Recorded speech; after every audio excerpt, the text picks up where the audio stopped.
अस्सलाम वालेकुम जी। कल हमने की थी 9th क्लास जो साइंस ग्रुप की स्टार्ट की थी बुक, हमने क्वेश्चन नंबर 1 किया था 1.1 एक्सरसाइज का ए पार्ट। बाकी अब हम वैसे ही एज इट इज़ तो हम क्वेश्चन नंबर 2 पे चलते हैं। वैसे अगर आपको मैं वैसे बता देती हूँ, जिस तरह का ये बी है, बी पॉइंट दिखिएगा 2, 0, 3 एंड 5। जी, मैंने आपको कल ऑर्डर बताया था डेफिनेशन में। The number of rose and column in a matric space is if it's order. अच्छा, ये देखिए, आपको बताया था कि जो उन्होंने रोज हैं, नंबर ऑफ रोज को किससे डिनोट किया हुआ था? एम से, और कॉलम्स को एन से। तो ऑर्डर क्या था? 2/3, क्योंकि 2 रोज थी और 3 कॉलम्स थे। सिमिलरली यहाँ पे देखिएगा, इधर भी 2 रोज है और 2 कॉलम्स है। सिमिलरली ए पॉइंट के जैसा सी वाला देखिएगा, कितनी है? 1 रो है और 2 कॉलम है। इसी तरह ये 1 रो है और 3 कॉलम्स है। इस तरह ये 3 and 2 similarly as it is. अब हम चलते हैं क्वेश्चन नंबर 2 की तरफ। यहाँ पे वो क्या पूछ रहे हैं? Which of the following matrices are equal. हमने बताने हैं कि इनमें से कौन से मैट्रिसेस इक्वल है। ठीक है, यहाँ देखिए, यानी कि इनका ऑर्डर, जिनका ऑर्डर सेम होता है ना, जिन मैट्रिक्स का ऑर्डर सेम होता है वो इक्वल होते हैं। जैसे कि यहाँ पे देखें, इक्वल मैट्रिसेस की डेफिनेशन पे आए। Let A and B with 2 matrices, then A is said to be equal to B. ठीक है, and denoted by A equal to B if and only if the order of A is equal to order of B. अगर A का order B के order के बराबर होगा ना, तो ये इक्वल होंगे। There corresponding entries are equal. Entries क्या होती हैं? जो इसके अंदर नंबर्स हैं कॉलम के अंदर, ठीक है, वो इसकी एंट्रीज सेम हो और इनका ऑर्डर तब भी सेम होगा। यहाँ ए का ऑर्डर बराबर हो बी के ऑर्डर के, तो तब ये हो जाएंगी इक्वल मैट्रिसेस। चले आते हैं अपने क्वेश्चन की तरफ। जी, यहाँ पे देखें, ये तो 1 है, यहाँ पे हम ये करते हैं बी। इसका देखिए, ए का ऑर्डर क्या है हमारे पास? एम क्रॉस एन होता है ना ऑर्डर। तो हमारे पास 1 रो है, क्योंकि ये एक ही रो है और एक ही कॉलम है। ठीक है, ऑर्डर। और यहाँ पे क्या है? हम इसको सॉल्व करते हैं। ये ए है हमारे पास 1 क्रॉस 1, यानी 1/1, 1/1। इस तरह बी क्या है हमारे पास? इनके ऑर्डर सामने लिख देते हैं। 2 कॉलम्स और 1 रो। रोज इन 2 कॉलम है ना, रोज इन 2 कॉलम्स। ठीक है, तो हमारे पास एक रो है, इस तरह 1 रो है और 2 कॉलम्स है। ठीक है, तो 1/2। सिमिलरली ये हम इनके नेम के सामने लिख देते हैं। बी, ए ये रहा, बी ये रहा, और सी को देखें। सी क्या है? 1 रो है। नहीं, इसको पहले हमने सॉल्व करना है। 5 - 2 तो कितना हो गया? 3। सी को हम कैसे सॉल्व करेंगे? 5 - 2 है, तो हमारे पास ये आ गया 3। तो ये ए के बराबर नहीं आ गया? ए और सी बराबर नहीं हो गए? देखिए, उन्होंने यही पूछा था कि कौन से मैट्रिसेस इक्वल है। तो हमें नजर आ रहा है कि ए और सी इक्वल है, तो हम यहाँ पे लिख सकते हैं ए इक्वल है सी के। इस तरह बी हमारे पास क्या है? बी है 1 रो और 2 कॉलम्स है। इस तरह ढूंढे, ये डी और बी बराबर है। देखें, डी और बी इसी तरह बराबर है कि इनमें भी 2 रोज हैं, 1 रो है और 2 कॉलम है। बी के भी 1 रो है और 2 कॉलम है, तो हम कह सकते हैं बी इक्वल है डी के। ठीक है, यहाँ पे आए ई पे। ई पे 2 रोज और 2 कॉलम्स हैं। ठीक है, इनका ऑर्डर है 2/2 है ना, तो ई। इसी तरह एच, ई और एच बराबर हैं। चलो जी, हमारे पास देखें, जी को हम सॉल्व करेंगे पहले। ठीक है, जो प्लस माइनस में आ रहे हैं इनको पहले हम सॉल्व करेंगे, फिर इनका ऑर्डर पता चलेगा। इनमें देखिए 3 - 1 2 और 3 + 3 6। ठीक है, तो ये हमारे पास क्या हो गया? ये अब ऑर्डर सॉल्व हुआ है, यानी कि जी अब इसके इक्वल आ गया। ये सॉल्व किया हमने। इस तरह हम जे को भी सॉल्व कर लेंगे।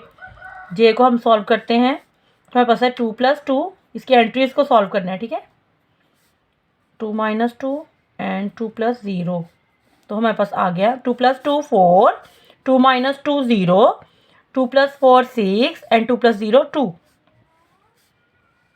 जी, ये देखें, ये हमारे पास आ गया है, ये एच के बराबर आया है। जी, जे और एच बराबर आ गए हैं, तो यहाँ पे हम लिख सकते थे हमारे पास एच बराबर है जे के। हमने सॉल्व किया। ठीक है, इस तरह आई की तरफ आए। आई देखें, आई हमारे पास है 3 एंड 3 + 2, ये तो ठीक है, इसको हम सॉल्व करेंगे। 3 + 2 5, बहुत इजी है। ठीक है, अब ये हमारे पास डी के बराबर हो गया। देखें ज़रा डी, देखें डी का हमारे पास, ये देखें ये क्या था, 1 रोज एंड 2 कॉलम्स। ये आ गया डी आई के, बी डी और आई ये तीनों इक्वल हैं, बी डी और आई ये इक्वल हो गए हैं तीनों। ठीक है जी, ये बहुत आसान क्वेश्चन थे। अब हम चलते हैं क्वेश्चन नंबर 3 की तरफ। ये find the values of c and d. सिर्फ हमने ना इसमें इसकी वैल्यू सॉल्व करनी है।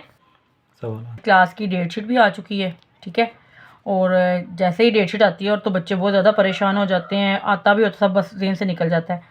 तो तसल्ली से अच्छे तरीके से आप ये समझें, इंशाल्लाह उम्मीद है कि आप सबको अल्लाह पाक कामयाब करेगा।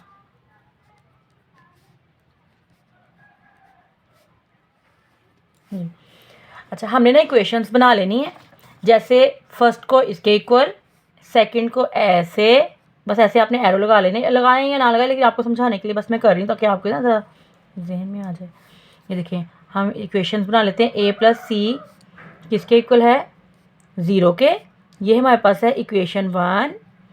इस तरह a + 2b इक्वल है -7 के। ये है क्वेश्चन। c - 1 = 3 एंड 4d - 6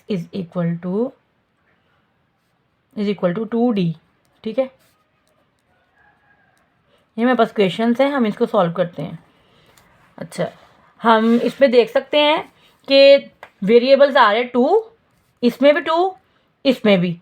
ठीक है, हम अब यहाँ तो क्वेश्चन नंबर इक्वेशन 3 सॉल्व कर सकते हैं और 4, इनमें से जो वैल्यू निकल आएगी दूसरे में पुट करके, दूसरे या पहले में पुट करके तो दूसरी वैल्यूज में निकलेंगी।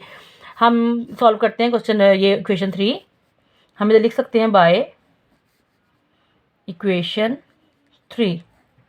ठीक है, c - 1 = 3। इधर -1 है, जैसे कि आप जानते हैं -1 है तो दूसरी तरफ जाके क्या हो जाएगा, +1। यहाँ पे मैं आपको वैसे ही रफ वर्क में थोड़ा सा बताती हूँ। ये आप जानते हैं साइन, प्लस प्लस होता है हमारे पास प्लस, माइनस माइनस होता है plus, minus plus minus and plus minus minus. बस आप इजी वे ये है कि जो एक जैसे साइन है ना उनका प्लस आता है, जो डिफरेंट साइन है उनका माइनस आता है। बस इस तरह से याद रख लें आप। यहाँ पे ये माइनस है तो दूसरी तरफ जाके क्या हो जाएगा, प्लस। c = 3 + 1 = 4। अब देखिए 4 की वैल्यू, c की वैल्यू क्या आ गई है, 4। तो यहाँ पे 1 पे देखें, हम अगर इधर c की वैल्यू पुट कर देंगे तो हमारे पास a आ जाएगा। ठीक है, by putting value of c in equation 1 we get, ये देखें यहाँ पे हम a लगाते हैं और c की वैल्यू हमारे पास कितनी आई थी, 4। 4 लगा दें, इक्वल है 0 के। 4 इधर प्लस है तो उधर जाके क्या हो जाएगा, माइनस। a = -4, a की भी आ गई। अच्छा, जैसा कि आप जानते हैं इक्वेशन 2 पे देखें, a + 2b है। अगर a की वैल्यू हम इधर पुट कर देते हैं तो b की वैल्यू निकल आएगी हमारे पास बाय 2 पे देखिए ज़रा, a + 2b = -7। a की वैल्यू आ गई थी -4, -4 लगा दी। 2b = -7, -4 दूसरी तरफ जब क्या हो जाएगा, +4। 2b = -7 + 4 कितना आया, -7 + 4 -3। आप जानते हैं कि अमल तो ये होता है, लेकिन जो वैल्यू होती है ना वो कैपिटल वैल्यू की आती है। साइन कैपिटल वैल्यू का आता है, तो 7 बढ़ा है ना इसमें, तो -7 आएगा। ठीक है, -3 आएगा 2b, और 2 जो है b के साथ मल्टीप्लाई हो रहा है तो दूसरी तरफ जब क्या हो जाएगा, डिवाइड। b = -3/2। ठीक है, ये हमारे पास इसका आंसर आ गया। 4d - 6 = 2d bye 4, 4d - 6 = 2d। ठीक है, यहाँ पे हमारे पास देखें 6 को हम इधर ले आते हैं, 2d को इधर ले जाते हैं। 4d यहाँ पे प्लस है, इधर आके क्या हो जाएगा, minus. -2d is equal to -6 उधर जाके +6 हो जाएगा। ये देखिए अगर d हमारे पास 4d हो, उसमें से हम 2d को कट ऑफ कर दें, हमारे पास 2d बचते हैं ना, 4d में से 2d निकाल दे तो हमारे पास आ गया 2d इज इक्वल टू 6 और d इज इक्वल टू 6/2, तो हमारे पास क्या आ गया 3। तो d की वैल्यू हमारे पास आ जाती है 3। ठीक है, अच्छा ये देखिए हमारे पास सारी वैल्यूज आ गई, a की भी, a की वैल्यू आई हमारे पास 4, b की वैल्यू आ गई हमारे पास 3/2, इसको आप पॉइंट्स में भी लिख सकते हैं एज यू विश। c की वैल्यू हमारे पास आ गई है 4 एंड d की वैल्यू हमारे पास आ गई है 3। ठीक है जी, समझ आया आपको?